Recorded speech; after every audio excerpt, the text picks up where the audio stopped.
नमस्कार साथियों, स्वागत है आप लोगों का फिर से आपके अपने YouTube channel SSC GD special में। आज हम फिर से आपके लिए लेके आए हैं 20 जीके जीएस क्वेश्चन का सेट, जो कि एसएससी जीडी के लिए महत्वपूर्ण रहेगा। चलिए हम लोग क्वेश्चन स्टार्ट करते हैं। और पहला क्वेश्चन जो है कि डायनामाइट का खोज किसने किया था। तो दोस्तों, डायनामाइट का जो खोज है वो अल्फ्रेड नोबेल ने किया था, और नोबेल पुरस्कार जो है इन्हीं के नाम पर दिया जाता है, ठीक है ना। और ऑप्शन ए जो है एडिसन, इन्होंने विद्युत बल्ब का खोज किया था, ठीक है ना।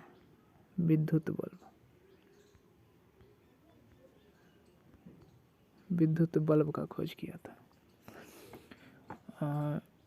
ऑप्शन सी है कि जे.एल. बेयर्ड ने टेलीविज़न का खोज किया था 1925 में। टेलीविज़न के खोज के लिए जे.एल. बेयर्ड को जाना जाता है, और ग्राहम बेल को टेलीफोन के खोज के लिए जाना जाता है। चलिए, इस तरह से अगर हम बताएंगे तो आपके लगभग हर एक क्वेश्चन के चारों ऑप्शन का डिस्कशन भी हो जाएगा। मतलब 20 क्वेश्चन जो हम लेके आते हैं उसमें आपका करीब 60 क्वेश्चन तक क्लियर हो जाएगा। चलिए अगला क्वेश्चन देखते हैं हम। अगला क्वेश्चन है कि परमाणु बम का आविष्कार किसने किया था। तो दोस्तों, परमाणु बम का जो खोज है वो ऑटो हन ने किया था। परमाणु बम का जो खोज है वो ऑटो हन ने किया था, ठीक है। और अगला ऑप्शन है कि बोहरा जो है ना, परमाणु संरचना की खोज किए थे। और आइंस्टाइन जो है प्रकाश विद्युत उत्सर्जन का और सापेक्षता के सिद्धांत को प्रतिपादित किए थे आइंस्टाइन ने। रदरफोर्ड द्वारा प्रोटॉन का खोज किया गया था। चलिए हम अगला क्वेश्चन देखते हैं। अगला क्वेश्चन है कि ध्वनि की तीव्रता मापने के लिए किस यंत्र का प्रयोग करते हैं। ध्वनि की तीव्रता मापने के लिए हम लोग ऑडियोमीटर का प्रयोग करते हैं। किसका? ऑडियोमीटर का प्रयोग करते हैं। और एनीमोमीटर से हम वायु की गति मापते हैं। अल्टीमीटर से वायुमंडल की ऊंचाई मापी जाती है, ठीक है। अगला क्वेश्चन देखते हैं। अगला क्वेश्चन है कि दूध की शुद्धता मापने के लिए किस उपकरण का उपयोग किया जाता है। तो दूध की शुद्धता जो है हम लैक्टोमीटर से मापते हैं। दूध की शुद्धता हम लैक्टोमीटर से मापते हैं। सॉरी, दूसरा क्वेश्चन आ गया। दूध की शुद्धता जो है वो लैक्टोमीटर से मापा जाता है। और मैनोमीटर के द्वारा जो है दाब का मापन किया जाता है। और ओडोमीटर जो हमारा जो वाहन होता है, जो जैसे बाइक हुआ, 4 चक्का जो भी हुआ, उसमें जो मीटर लगा होता है उसमें ओडोमीटर लगा होता है, और उनके पहियों द्वारा जो दूरी तय किया जाता है उसी का मापन किया जाता है ओडोमीटर से। पायरोमीटर से जो है अपेक्षाकृत उच्च तापमान का माप किया जाता है, ठीक है। उच्च तापमान का मापन पायरोमीटर द्वारा किया जाता है। अगला क्वेश्चन देखेंगे। अगला क्वेश्चन है कि लावा से बनी चट्टानें क्या कहलाती हैं। तो लावा से बनी चट्टानें जो है वो आग्नेय चट्टानें कहलाती हैं, ठीक है। अगला क्वेश्चन देखेंगे हम। अगला क्वेश्चन है कि निम्नांकित सूची में कौन सा नगर गंगा नदी के किनारे नहीं बसा हुआ है। तो हमको इसमें से पहचानना है कि कौन सा शहर है जो गंगा नदी के किनारे नहीं है। दोस्तों, वाराणसी तो काशी जो है वो गंगा के लिए ही जाना जाता है। कानपुर भी गंगा नदी के किनारे ही है। पटना तो गंगा नदी के किनारे है ही। ये लखनऊ जो है ना, यही आपका ऑप्शन हो जाएगा। लखनऊ गंगा नदी के किनारे नहीं बल्कि गोमती नदी के किनारे है। और गोमती नदी का जो लंबाई है वो 940 किलोमीटर है। कभी कभी नदी का लंबाई भी पूछ देता है, गंगा नदी का लंबाई पूछ देता है। कहीं गंगा नदी का लंबाई जो होता है वो 2510 किलोमीटर देता है, तो कभी 2525 किलोमीटर दे देता है। तो देख लेंगे हमारे ऑप्शन के हिसाब से, उस टाइम टिक करेंगे। चलिए हम अगला क्वेश्चन देखेंगे। 7वां क्वेश्चन है कि मजदूर दिवस या मई दिवस किस तिथि को मनाया जाता है। मजदूर दिवस को ही मई दिवस कहा जाता है। ये हम कब मनाते हैं, तो मजदूर दिवस जो है हम 1 मई को मनाते हैं। चलिए अगला क्वेश्चन देखेंगे। अगला क्वेश्चन कहता है कि आगा खा कप किस खेल से संबंधित है। आगा खा जो कप है वो हॉकी से संबंधित है, ठीक है ना। आगा खा कप हॉकी से संबंधित है। और इसमें हम इन खेलों का भी ट्रॉफी देख लेंगे कि फुटबॉल में कौन कौन सी ट्रॉफी होती है, बैडमिंटन में कौन कौन सी ट्रॉफी होते हैं, पोलो में कौन कौन सी ट्रॉफी होती है। कहे तो एग्ज़ाम में पूछे जाते हैं ट्रॉफियों के नाम, देख लेंगे। फुटबॉल जो है, फुटबॉल में जो है रोवर्स कप होता है, उसके बाद संतोष ट्रॉफी होते हैं, सुब्रतो कप होता है, डुरंड कप होता है, आशुतोष कप होता है। इसी तरह से बहुत सारे कप होते हैं, तो आप लोगों को याद रखना चाहिए, क्वेश्चन में कुछ भी पूछ सकता है, ठीक है। और मेनली जो है संतोष ट्रॉफी हुआ, सुब्रतो कप हुआ और डुरंड कप, ये 3 कप जो है फुटबॉल से रिलेटेड पूछे जाते हैं ज़्यादातर एग्जामों में।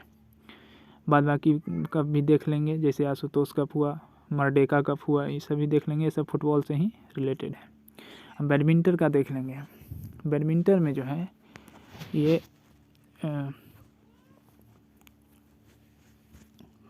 मेनली जो है वो थॉमस कप बोला जाता है, ठीक है ना। थॉमस कप ज़्यादातर पूछा जाता है एग्जाम में, ऑप्शन में आपको थॉमस कप ही ज़्यादातर दिख जाएगा।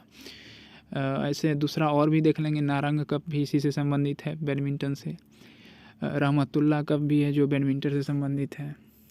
अमृत दीवान कप भी है, बैडमिंटन से संबंधित है, ठीक है ना। सुधीरमन कप भी बैडमिंटन से संबंधित है, ठीक है ना। तो ये सब याद रखिएगा, क्या पता एग्जामिनर कुछ भी सेट कर सकता है। अगला देखेंगे पोलो। पोलो जो है वो राधा मोहन कप और एजार कप, ये 2 कप जो है पोलो से पूछा जाता है अधिकतर एग्जामों में, तो इसे आप याद रख लीजिएगा। वैसे तीसरा जो होगा क्लासिक कप होगा, पृथ्वीपाल कप होगा जो पोलो से संबंधित है। अगला हम क्वेश्चन देखेंगे। अगला क्वेश्चन है कि पराक्रम के लिए भारत का सर्वोच्च पुरस्कार कौन सा है। पराक्रम के लिए भारत का सर्वोच्च जो पुरस्कार है वो परमवीर चक्र है, ठीक है ना। और इसमें देखेंगे कि अशोक चक्र जो है वो शांति के लिए दिया जाता है, ठीक है। और जीवन रक्षा चक्र जो है, जैसे कि कोई पानी में डूब रहा हो, आग में जल रहा हो, उसे बचाते हैं जो सिपाही हो या फिर फायर ब्रिगेड वाले हो, इन सब के लिए जो आत्मरक्षा जो करते हैं, उनको जो उनकी जो रक्षा करते हैं उनके लिए दिया जाता है जीवन रक्षा चक्र, ठीक है ना। और महावीर चक्र जो दिया जाता है ये असाधारण वीरता के लिए दिया जाता है, ठीक है ना, सेनाओं को। हम अगला क्वेश्चन देखेंगे। अगला क्वेश्चन है कि स्कर्वी रोग किस विटामिन की कमी से होती है। दोस्तों स्कर्वी रोग जो है, स्कर्वी रोग विटामिन सी की कमी से होता है, ठीक है ना। विटामिन बी से जो है बेरी रोग होता है। विटामिन ए से रतौंधी नामक रोग होता है, ठीक है। विटामिन के से की कमी जब हो जाती है तो हमारे शरीर में रक्त का थक्का बनना बंद हो जाता है, जिस वजह से अगर मान लीजिए अगर रक्त का थक्का नहीं बन रहा है, अगर हाथ पैर कहीं कट गए थोड़ा सा भी, तो ब्लड बंद नहीं होता है, इसी विटामिन के कमी के कारण होता है। तो रक्त का थक्का अगर बनना है शरीर में तो विटामिन के का होना बहुत ज़रूरी है। चलिए हम अगला क्वेश्चन देखेंगे।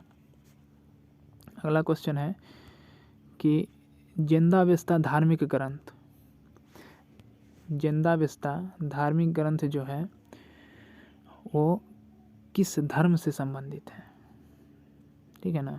जिंदावेस्ता धार्मिक ग्रंथ जो है वो यहूदी धर्म से संबंधित है। अगला क्वेश्चन देख लेंगे।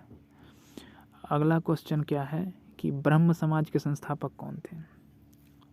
ब्रह्म समाज के संस्थापक राजा राम मोहन राय हैं, ठीक है। और इन्हीं को जो है भारतीय पुनर्जागरण का जनक भी कहा जाता है। दयानंद सरस्वती ने आर्य समाज की स्थापना किए थे, ठीक।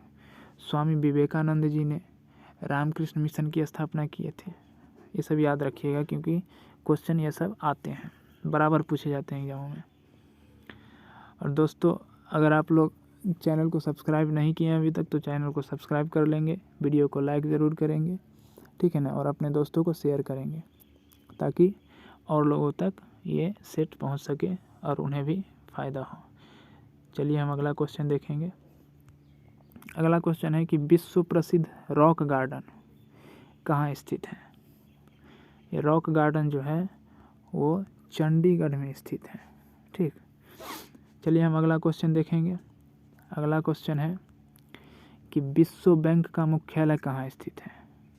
तो विश्व बैंक जो कि अमेरिका में है, वाशिंगटन डीसी में, ठीक है ना, अमेरिका का राजधानी है वाशिंगटन डीसी, वहीं पे विश्व बैंक का मुख्यालय है। और दी हेग, एक इसको जान लेते हैं, दी हेग जो है अंतर्राष्ट्रीय न्यायालय का मुख्यालय दी हेग में है। क्वेश्चन पूछता है कि अंतर्राष्ट्रीय न्यायालय का मुख्यालय कहाँ है, तो दी हेग में है, ठीक है।